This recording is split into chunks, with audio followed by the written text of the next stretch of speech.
Skip to content when Craig Wedren turned 45. Literally to the day, he recalled with a laugh, he began to slide into what he refers to openly as a midlife crisis.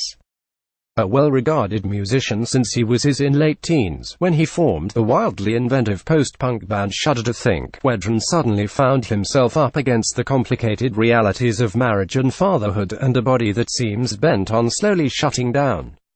"It was basically my staring at the skull moment," he said, dropping a Hamlet reference to describe an existential funk from which he needed an escape. "But I'm not an affair and Corvette kind of guy.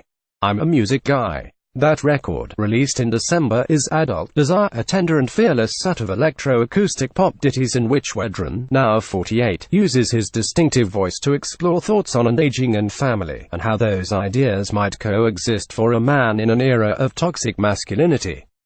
With its unusual song structures and its pretty but thorny textures, the album represented another outlet as well from the rigors of what has become Wedren's day job composing for film and television.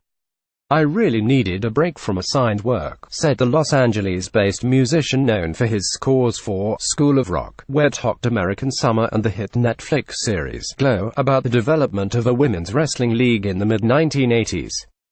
"For this I just gave myself free rein to be creative." Over lunch on a recent afternoon at his tidy home in the Hollywood Hills, Wedren, who's set to perform Monday night at the Hotel Cafe, said he took the prospect of a solo album seriously. He released his first project under his own name, Lapland, in 2005, after Shudder to Think broke up following a series of increasingly idiosyncratic records that combined soul, punk and glam. The band, with a second prolific screen composer and guitarist Nathan Larson, has briefly reunited for concerts several times. Wedren put out another solo disc, Wand, in 2011. But then he put his career as a performer on hold to concentrate on scoring and raising his son, who's now 9. When he returned to pop, he said, his values had shifted. "Because things were going well in the film and TV world, and because I wasn't trying to be a rock star anymore, I had no commercial agenda whatsoever," he explained between bites of salad. "So the most important thing to me if I was going to put something out under my name was that it not contribute to the trash heap of samey-sounding music." Wedren wasn't referring to the top 40. He said he listens to current music both voraciously and a little bit vampirically, hunting for sonic inspiration that he can twist into his own weird shapes. On Spotify recently he posted a playlist of songs, including tracks by Rihanna and Kanye West, that helped point him toward Adult Desire, and he spoke enthusiastically about Charli XCX's Population 2 mixtape. Yet he knew he wanted Adult Desire to resist the kind of easily identifiable genre markers that he'd embraced for projects like the strummy Lapland, which he called his attempt at that middle American AM gold thing. The record grew in part from pieces of music that he'd squirrel away for himself, he said, after initially developing them while working on scores for others. As an example, he pointed to the title track, which began with a guitar figure he'd composed for Stuart Blumberg's movie, Thanks for Sharing, but which he didn't end up using. Eventually he had a hard drive full of disparate fragments that he'd combed through in his home studio at night after he and his wife had put the son to bed. "Whatever would catch my fancy, I'd start playing with," he said. Because he'd never had a midlife crisis before, Wedren was writing in his lyrics about topics he hadn't previously addressed. But there's a through line in his vivid language, especially in its unflinching depiction of the physical body, that connects Adult Desire to earlier music by Shudder to Think.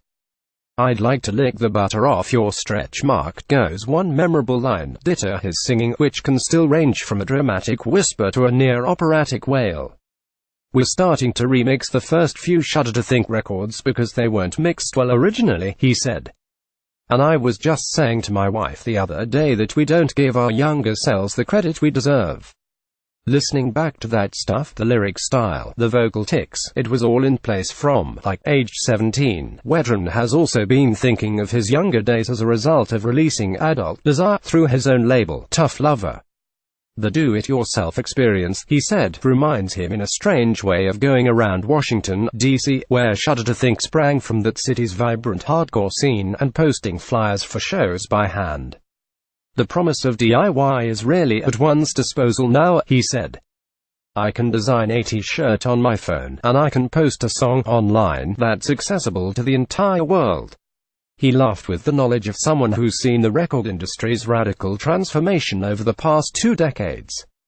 Of course, it's anybody's guess how you make a living from that. Indeed, although Adult Desire provided Wedren with a rejuvenating break from his work in Hollywood, the break didn't last for long. He's currently scoring the 2nd season of Glow, and he's got several other film jobs on the horizon.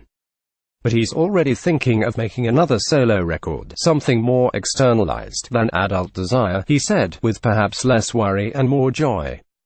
I want to get right back to it, where Hotel Cafe, 1623 and a half Encawenga Boulevard.